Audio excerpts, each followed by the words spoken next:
udah. Kalau yang baru kan dia menolak ya tidak apa-apa, masih punya kesempatan yang lain. Kalau udah lab terus ternyata dia sempat ada riwayat klaim, itu udah cacat banget gitu loh di kita. Ya.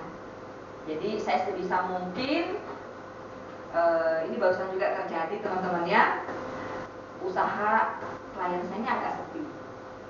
Kebetulan dia totally premi per bulan tuh 60 juta dari beberapa polis ya teman-teman ya. Sepi tres, uang belum pada masuk, piutang klien apa namanya supplier-suppliernya juga belum pada membayar.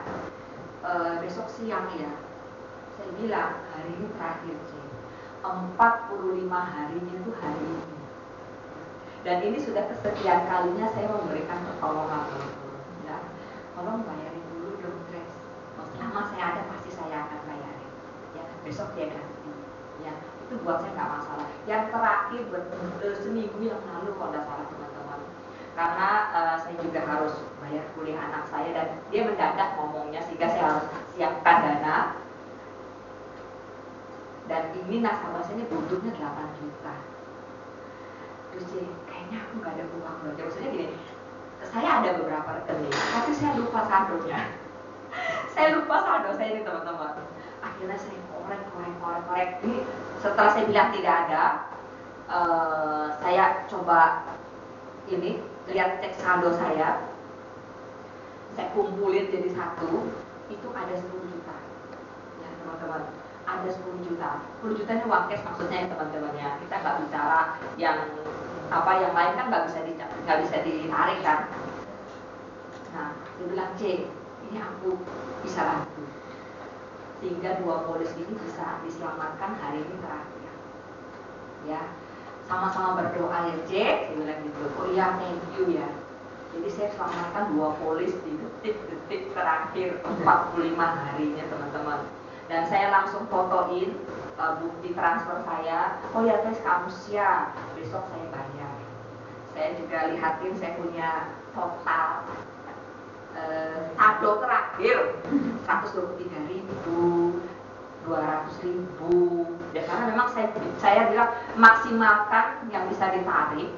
Pokoknya polis ini 2 ini bisa terbayar. Saya ngomong sama office boy saya, ya, saya kasih ATM-nya dia, dan atur, pokoknya 2 polis ini harus selamat. Kenapa teman-teman? Karena ini UP besar yang ikut waktu itu Prudential ada campaign juga tentang keringanan penilaian underwriting, ya. Yang awalnya dia sempat underwritingnya itu kena standarnya L10, waktu ikut polis yang tahun 2017 itu cuma dikasih L2, jauh kan jaraknya. Nah saya korban, maksudnya saya berusaha, cuman kan otomatis kita menjadi nilai plus kan di nasabah gitu. Seberapa yang kita bisa usahakan ya, jadi akhirnya selamat. Saya lihat di SMA lab teman-teman. Hah? Lab? Kaget kan? Terus saya langsung follow up. Iya Bu, uangnya baru diterima tanggal 11. Saya bilang, saya minta pemulihan otomatis tanpa masa tunggu, karena Prudential berdasarkan nasabah tanggal transfer, bukan berdasarkan uang masuk. Tanggal 10 kan dia transfer, pas 45 harinya. Tanggal 11 uang masuk, hari ke-46. Jadi akhirnya dua polis ini pulih otomatis tanpa masa tunggu. Ya. Nasabah saya suka nawar teman-teman. Sudah saya kasih 2 hari sebelum 45 hari, suka bayar mundur memang. Sampai pusing kata saya. Sampai pusing saya. Suka, boleh nggak besok?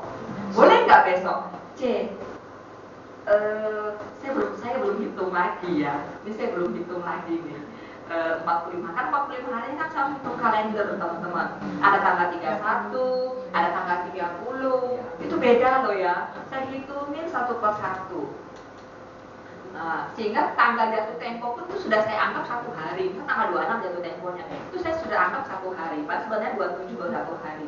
Tapi biar aman, saya 26 itu sudah saya anggap 1 hari. Itu masih ditawar dan masih ditawar, teman-teman. Suka menawar gitu ya.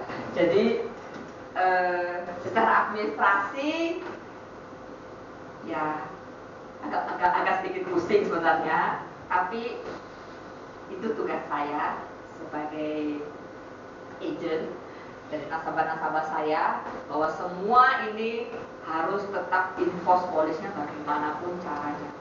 Ada lagi cerita yang lain, teman-teman.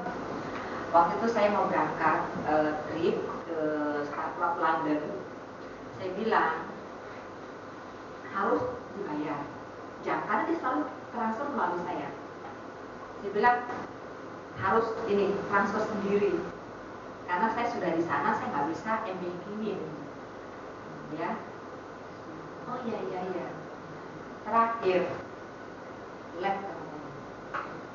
akhirnya pengecualian terhadap pemulihan, check up harus bayar sendiri, dan beberapa penyakit yang sudah pernah diklaimkan itu sampai hari ini menjadi exclusion. Ya, marah dia sama saya. Padahal bukan salahnya saya, bukan. Nah, ya, tapi kadang-kadang memang harus ada harga yang harus dibayar oleh nasabah yang suka menunda-nunda dan mundur-mundur. Itu pun juga saya ceritakan nih, kasus-kasus seperti ini saya ceritakan juga ke nasabah-nasabah saya agar menjadi pembelajaran seperti itu. Jadi untuk penyakit yang kiste di hati itu di exclusion, dan krisis cover yang dulunya ada itu sama Prudential dihilangkan, tidak bisa di-cover. Ya, sekarang tumbuh lagi kiste di hatinya. Otomatis kalau ada sakit harus bayar sendiri, itu teman-teman. Tapi dari situ nasabah bisa belajar. Nasabahnya juga sudah sering saya tolong. Sampai jam 11 malam dia tidak ada transfer saya, jam 11 malam saya KPM untuk nyelamatin polisnya dia. Tapi nasabah sering terlena, ya kan? Kita kan kadang-kadang juga ada batasan maksimal yang bisa saya berikan, dan ada beberapa nasabah saya seperti itu. Jadi selagi saya bisa tolong, saya tolong dengan maksimal, termasuk yang ngorek semua 4 rekening dengan nominal berapapun Bapak ditarik untuk bayarin nasabah. Ya, itu karena saya merasa kasihan banget kalau sampai terjadi lem dari L10 menjadi L2, dan sekarang sudah tidak ada namanya lagi apa istilahnya untuk UP jiwanya, tidak ada kebijakan lagi kan. Kalau lab kita sendiri resikonya, direview ulang, betul nggak?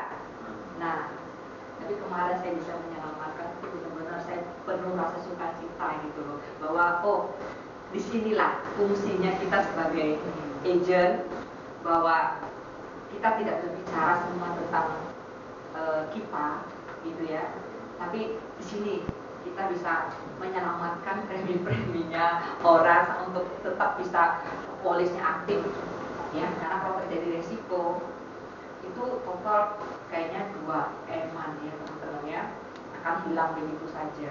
Jadi tapi juga puji Tuhan tolong ya, sehingga bisa terkumpul preminya tadi, bisa terbayarkan. Besok dia transfer saya, bayangkan, cuma selisih sehari kok. Cuman ya ini, kadang-kadang dana kan pas tidak ready, dana cash itu tidak ready,